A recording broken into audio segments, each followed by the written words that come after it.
Alright guys, it's Steve and Kelly with Getting Fresh Air, and you guys know Selena and Anthony. We're in Huntsville International Airport and we're getting ready to go to Curaçao. And we're taking you along with us.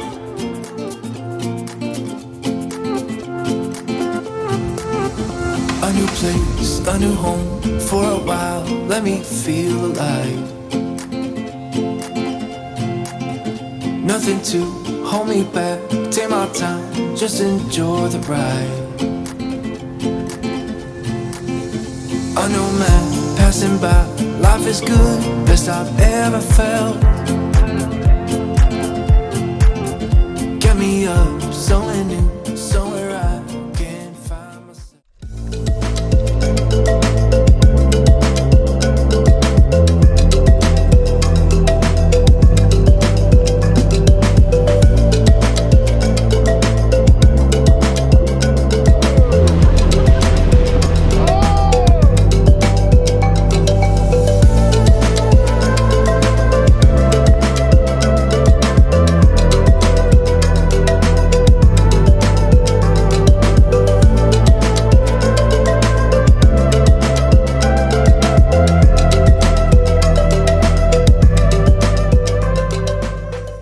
Hey guys, it's Steve and this is Kelly, and we just got back from Curaçao, so we wanted to talk through a little bit before we get into our video series. Talk through some, whatever we want to call it, whether you want to call it tips and tricks, pros and cons, need to know, yeah, insider tips, whatever, things that we learned on our trip. Because we did a lot of research in front of this trip, just like we always do, watching other people's YouTube videos, watching or doing research on the internet and Facebook groups and everything. But we still learned, even with all that, we still learned some stuff on our own while we were there. So we just wanted to pass some things on to you guys, so you know when you go on your trip. It just makes your trip a little easier, and maybe you don't get caught up in the things that we will touch on in a little bit. So yeah. Yep. So the first thing we're going to talk about is just entering into the country. So coming in from the United States, and I would believe it's probably this way, it doesn't matter what country you're coming in from, there is a online customs form that you have to do prior to arriving. And I think if you don't do it online, I've read that there are kiosks in the airport. You could do it before you get into customs, which I don't recall seeing, but I've seen some people say that. And it's a very simple form. You can print it out, or they email you something, I believe, and you can just keep it digitally on your phone. Yeah. And that's basically step number one. But step number two, to help speed you through the customs area, is there's a app called the Airside app, and that basically pulls in that other form that I was just talking about, asks you some additional questions, and then with the Airside app there's an actual separate line going into customs that you can get in that line, and it speeds you through the process a lot quicker. I think we got through with the Airside app and the forms all pre-filled out. We're off the plane and through customs anyway to the luggage claim in 5 minutes. 5 minutes or so. It was really simple. Just make sure you follow all the directions on there.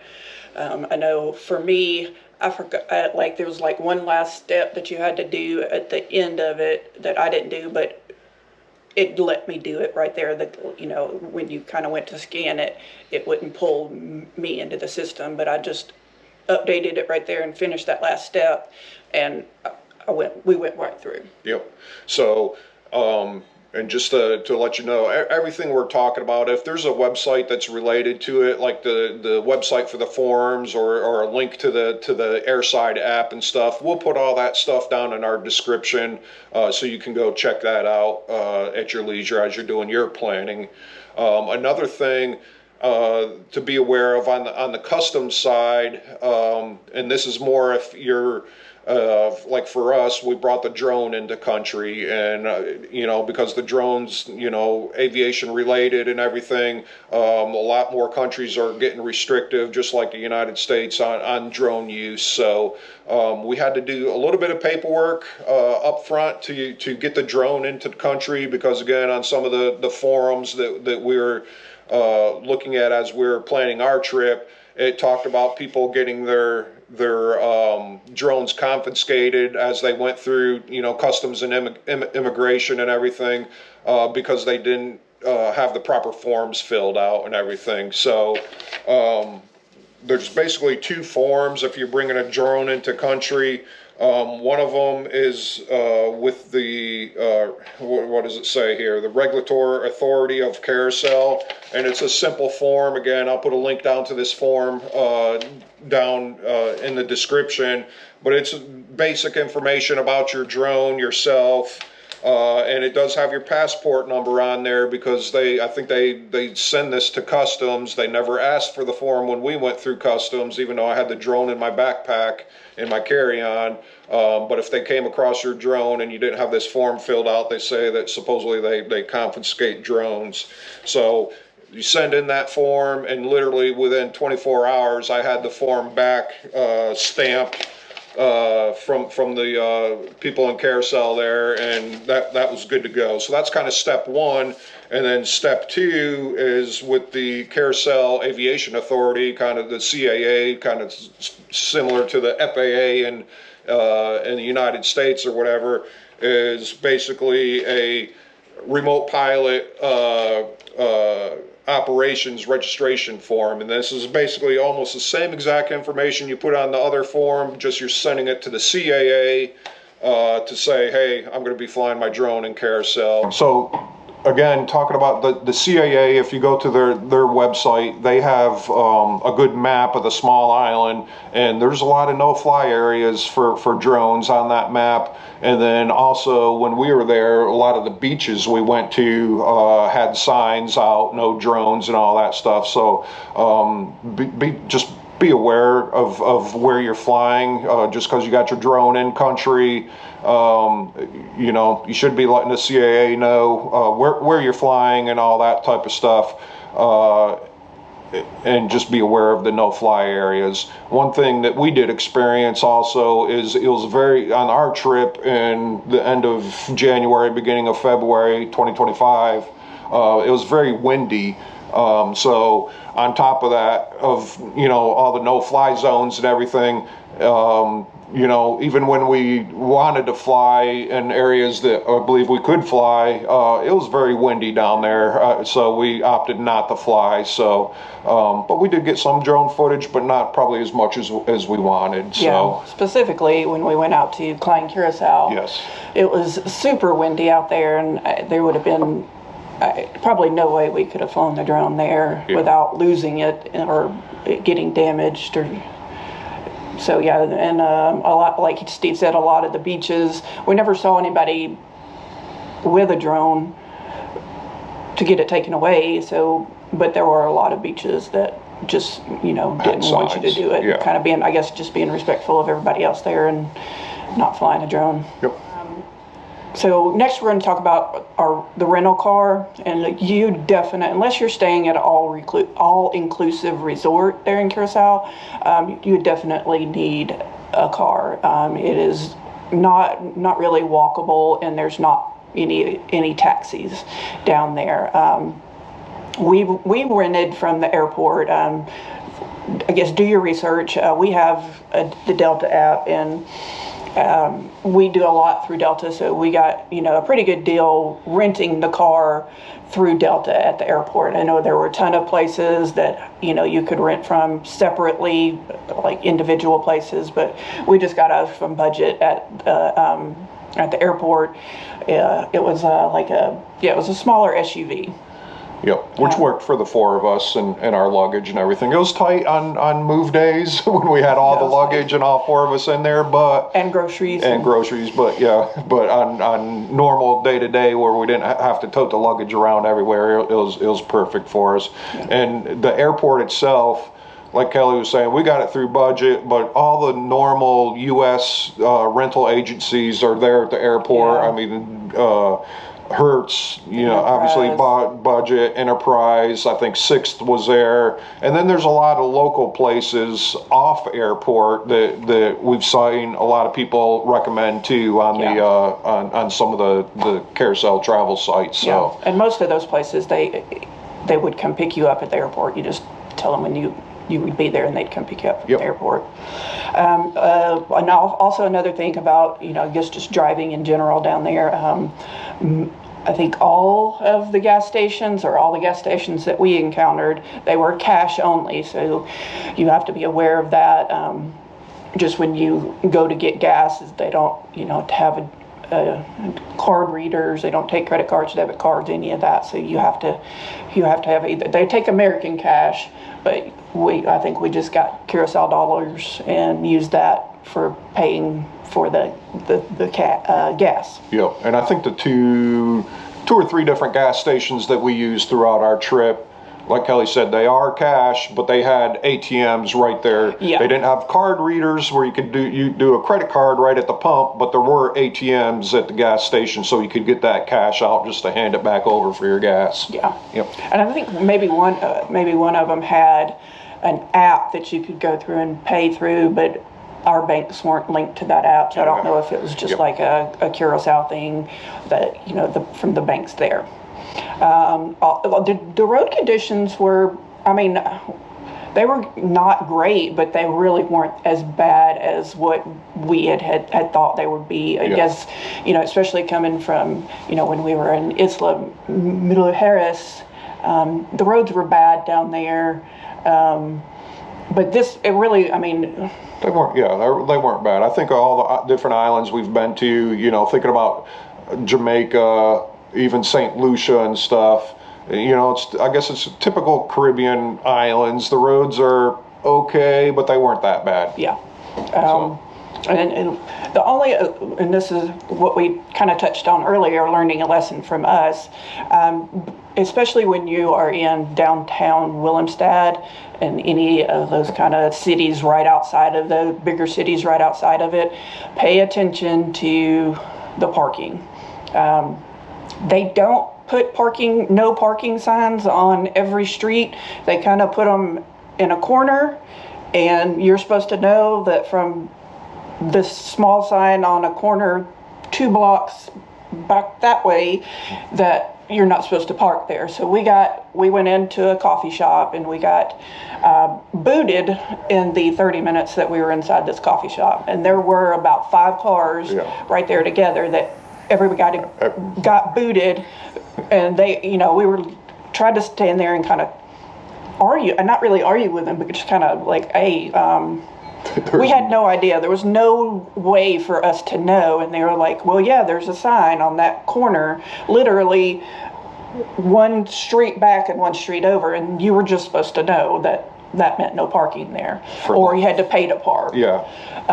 So yeah, we got hit on that one. Yeah, we got the boot. Parking fee. Yep, we got the boot, and I think it was a 15 US dollar fine or whatever to get the boot taken off, versus probably $1 for actually paying for parking. But like Kelly said, we didn't know it was a charged parking area. Yeah, so just be very, very leery of that, and look out for those signs, and just there's not a lot of free parking down there. Yep.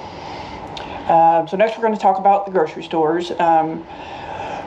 When we were so we stayed at 2 parts of the island. We kind of stayed at the south part of the island the first few days, and the north part of the island the second few days. In the south part of the island, there were like smaller grocery stores here and there on the corners of things, and we went to those the first few days when we were in the south part. Their prices were pretty reasonable. They had most things that we eat, so that was nice. There's a lot of familiar stuff that they had.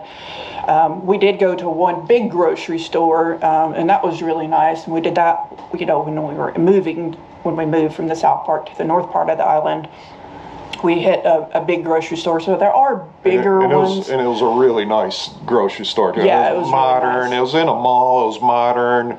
Kind of what you'd think of, the bigger grocery stores in the U.S. Very clean, very, very modern, and had more than what we needed.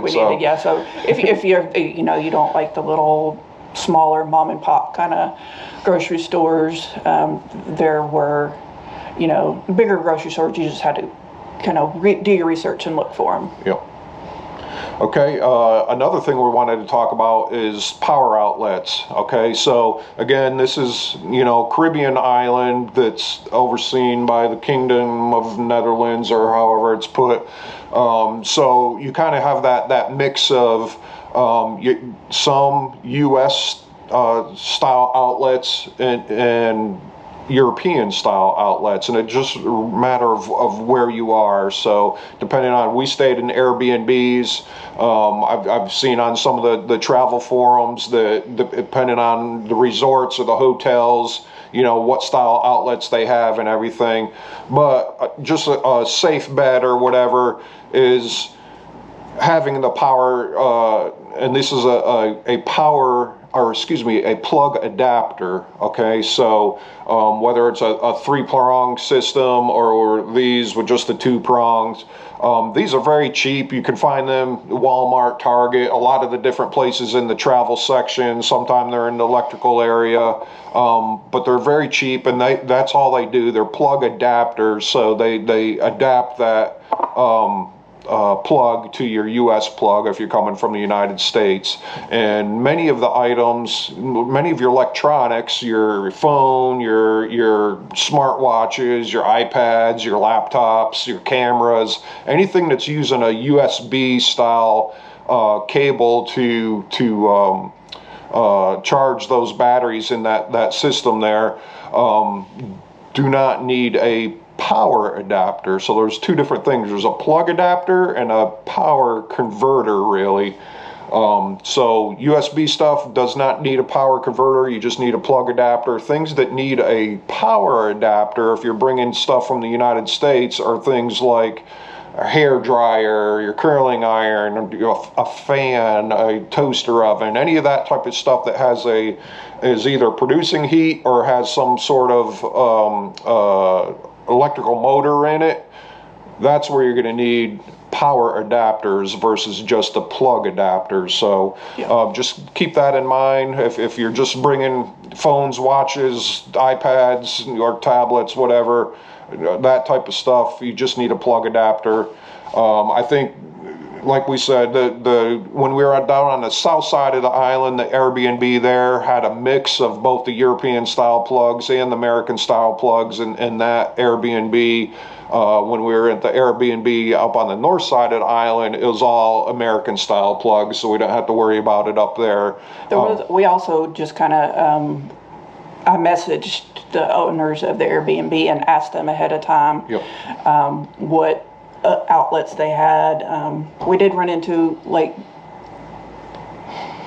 even if the bathroom on the north part of the island didn't have an outlet in there, so it's like hit or miss as to like how many outlets and where they're placed throughout the house. So just keep that in mind, especially if you blow dry your hair or you curl your hair. I had to sit out on the bed and blow dry my hair the one time I blow dried it while we were there. So that's just something to be aware of. Like Kelly said, contact your Airbnb. If you're going to a resort or a hotel, that's maybe a question to look for on their website, or message them and ask them. I have heard that obviously a lot of the resorts and the hotels, because people get caught off guard, if they do have the European style plugs, they do have plug adapters at the front desk that you may be able to borrow. But like I said, you can get them in the travel area, Walmart, Target, any of those type stores that have a travel area. You're going to find those plug adapters, and they're only like $1 a piece or something like that. Yeah, they're super cheap. We talked about, we stayed at the south part of the island and the north part of the island, and we did Airbnbs in both. The south part of the island, we were super close to Willemstad, and it was super busy. There was always something going on, like there was more restaurants, more gas stations, more grocery stores conveniently located. There was more resorts, hotels, and more options for Airbnbs when we were down in the south part of the island. Yeah, and I think being with Willemstad being the capital, the biggest city on the island and everything, that a lot more of that, like you said, the hotels and the resorts kind of migrate to that bigger city. So there's, I'd say it's a lot more crowded. Yeah. And when I say crowded, it's not crowded in Curaçao at all, but there's a lot more people, obviously, by the big city and the resorts and all that. And that's the south part of the island is also where all the cruise ships come in. So do your research on that too, and look at the cruise ships schedules when they're coming in, because stuff will get busier downtown and even at some of the beaches right close to Willemstad. They'll get super busy when, all those cruise ships are coming in. So just, you can go on the website and look at, their schedules, and then they'll tell you how many people are on that cruise ship. So definitely keep that in mind when you want to get out. And that was a nice thing, and we'll put that link to that cruise schedule website that we use, because like Kelly said, it tells you how big the boat is, how many people, passengers are on that boat. And then there's some days, I want to say, there was one day where there was at least 2 cruise ships in town at the same time, maybe 3 in town at the same time, times however many, some of these cruise boats that were in there were only like 400 people, but some of them were up to where, 3,000 people just on one cruise ship. And so when you have 3 of those cruise ships coming in, Willemstad downtown area gets busy. It's very busy. So and then the north part of the island, it was a way slower lifestyle. It was way less crowded. You do have to be more prepared with your groceries, because the nearest grocery store was probably about 30 minutes away from us. And that's, just to get stuff like, I got sick while we were there. So just a head cold, but, going to get medication for that was a struggle. We had to drive about 45 minutes to find an actual drugstore to get, just Sudafed to help with that, or you could just plan ahead and make sure you bring your own. It was way less crowded. It was way more, nature.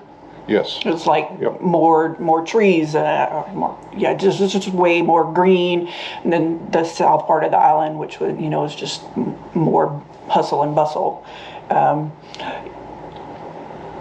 And I guess one thing that, like Kelly kind of talked about, the groceries, being 30 minutes away or so, unless you go to a little mom and pop store, and who knows if they're going to have what you want there.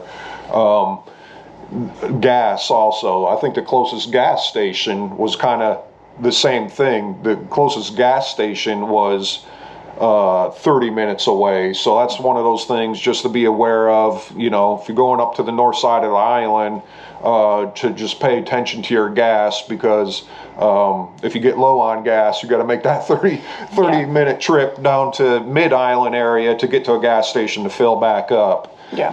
There were still lots of restaurants up there. Yes. There were still, a ton of places if you go out to eat. That's kind of what we did. We got groceries and had breakfast at the house, and snacks and lunches at the house, and then we went out to eat every night.